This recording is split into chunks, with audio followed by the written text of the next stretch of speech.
Back up a little.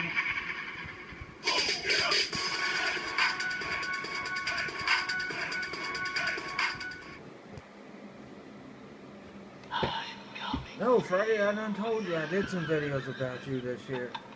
I did the Rise and Fall of Nightmare on Elm Street and I reviewed your Freddy Krueger figures. So, no, I'm not doing a video about you. Oh, this is Mr. Hornby 83 with a brand new Mr. Hornby 83 Special Edition. I'm going to be talking about the big return of Jamie Lee Curtis to the Halloween franchise for next year. What I think they might do. Also, the new... Also, I'm going to talk about the finales of The Strain and Twin Peaks, The Return, and my thoughts on American Horror Story this far. So, let's start out with Halloween Resurrection. Now, in a way, the Jamie Lee Curtis news is I'm kind of excited and kind of not excited because, like I said, I felt Halloween H2O was a little bit overrated. I think Jamie Lee kind of hindered it. She didn't even keep up with the rest of the storylines going on, like the fact that she never mentions Jamie once in Halloween H2O. She don't even mention Dr. Loomis or nothing like that. Only thing you get as far as Dr. Loomis in Halloween H2O is the pictures of him, I guess before Loomis died in the movie. So with this news though, what do I think they're planning on doing? Well, I think they're gonna pretty much wipe out 3, the original version of 3. This one is gonna be the new 3. It's gonna be Jamie Lee being haunted by Michael Myers from the last 2 movies, which was 1 and 2. Yeah, I think it might start leading into what made her decide on faking her death and all that. Bringing about maybe her having Jamie Lloyd, I don't know. With the fact she didn't mention Jamie Lloyd in H2O, a lot of people's like, well, hopefully it's making H2O and Resurrection non-canon. Well, honestly, with the way they flagged me about my freaking Resurrection thing on last year's video when I did a Resurrection review and 3, I'm pretty sure Miramax is pretty proud of what they did with freaking Halloween Resurrection. Even though the movie was the worst Halloween movie ever.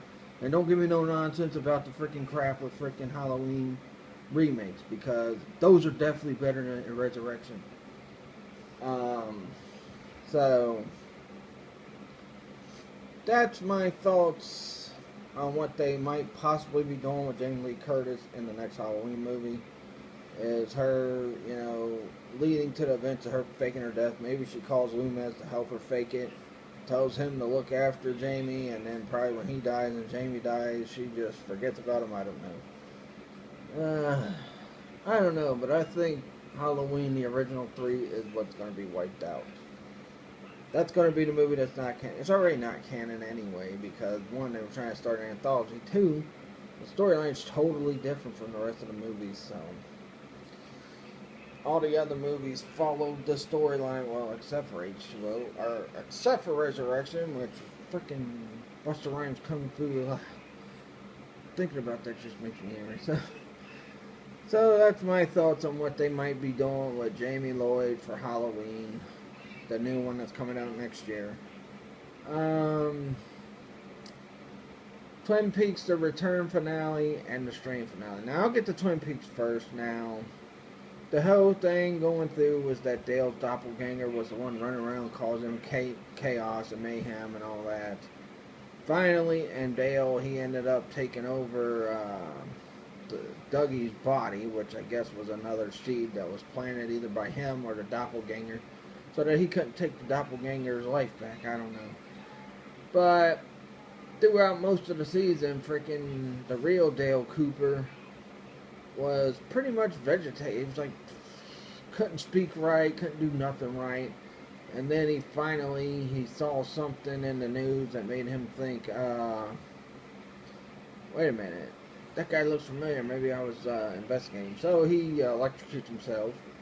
And that episode, he was like in the hospital most. But then he wakes up, he asks, I guess, Satan or whatever to plant another seed. I guess so that the seed can go back to Dougie's family, and he had it planted after him so that I guess the guy wouldn't cheat or sleep with prostitutes or whatnot, and he'd be like he was when he was with them. Then he was kind of weird because it looked like he went to another dimension or something, and he found the lady who that started this whole show was on the death of some teenage girl that you finally seen. Found her in another dimension. They're walking. He's going to take her back home, but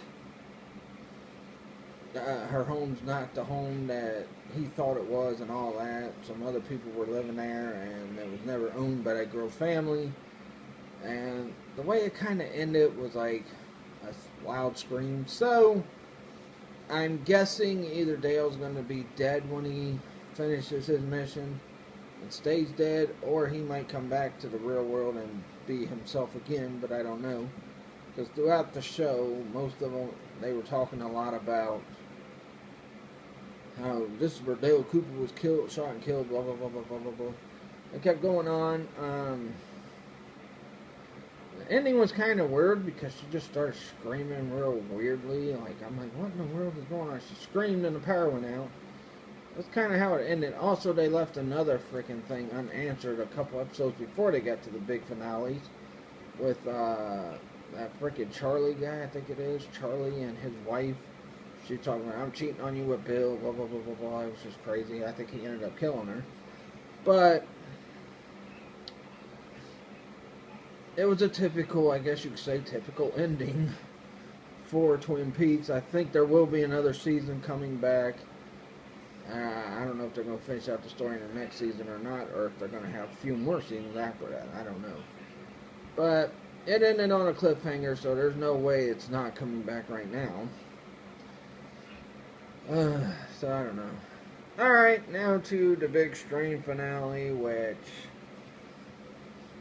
nothing really too unpredictable. I pretty much figured F was going to sacrifice himself. I did not expect the Master to take over his body, which he did. I thought the frickin' Professor was going to live long enough to kill the Master, but it ended up being F. Him and Zach finally made peace, and but the Master took over his body, and he's like, we can rule the world as father and son, and then, Zach's like, Dad, if you're still in there, I love you, blah, blah, blah, and then, because he disarmed the bomb at first, but then when Zach told him he loved him, and he hugged him and all that, he armed the bomb, and I was very shocked that he allowed Zach to die with him. I figured he'd probably let Zach live and have him stay with Fett and Dutch, but no, that's not what happened. And Quinn, he got his wish. He died when the Master died, so that was a pretty good ending for the Strain. I mean, I wish it would have been longer than 4 seasons, but you can't do too much focused on one city area, focused on, one state and that. So, it was pretty good. I mean, and you've seen a lot of storylines got wrapped up. Finally, F got the embrace from Zach. He was waiting for the love, and, all that. So, that was pretty good to see. So yeah, pretty good ending for the Strain, which was the final season. Now to American Horror Story Cult. Now, I'm sure y'all are wondering what I'm thinking, because y'all heard my thoughts on freaking Roanoke. I thought that freaking season was hot garbage. It was freaking hot garbage throughout. But you know what? Colt is not that bad. I actually like Colt. I like the mystery behind the who all's working with Evan Peters' character, who all's in on it, who all's, doing this and that. They keep bringing up the clown from Freak Show, so I'm thinking that possibly because Sarah Paulson's character and her wife had the boy, and the boy's so obsessed with that clown. Maybe that boy's the one that turns out to be that clown in the,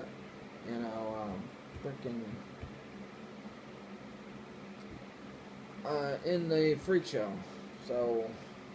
So far, I think American Horror Story Cult has been better than Roanoke. Roanoke was freaking hot garbage. I hated Roanoke. It was like the worst season of American Horror Story ever. And it was blah.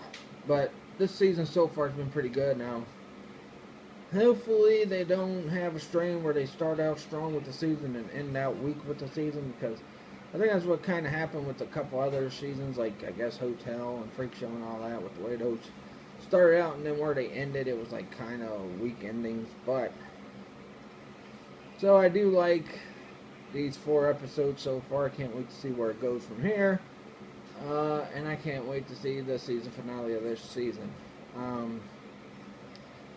So that about sums up everything. I want to talk about one thing before I go. I just got the Nightmare on Elm Street Blu-ray box set. That makes me happy because I haven't watched 3 yet, so I don't know if they had the Dream Warrior song in the movie, which they did originally. But at least on 5 you got the special feature of getting a rap video. Actually, you get the Freddy rap video and the rap video from part 5 on the 5 disc, which made, well, 5 is also there with 4, so I don't know why they did.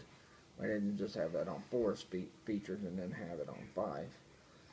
But so I'm very excited for that because I want the authentic Nightmare on Elm Street experience I had when I was a kid.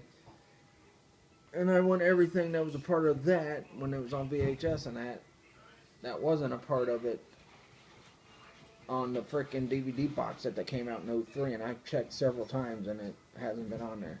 I may even check again, but so that about wraps up this video. Don't forget my Facebook Live tonight. I'm doing Resident Evil 1, 2, and 3. And I'm very excited because now my retro game collection is starting to look good again, because it's been a while since I bought a couple of retro games because either, financial reasons or whatnot. But that'll do it. Please like this video, leave a comment, subscribe for more. Follow me on my Facebook fan page, Mr. 183 Topics. Don't forget the Facebook Live tonight. Follow me on Twitter at Mr. 183, and catch you guys later. Peace out.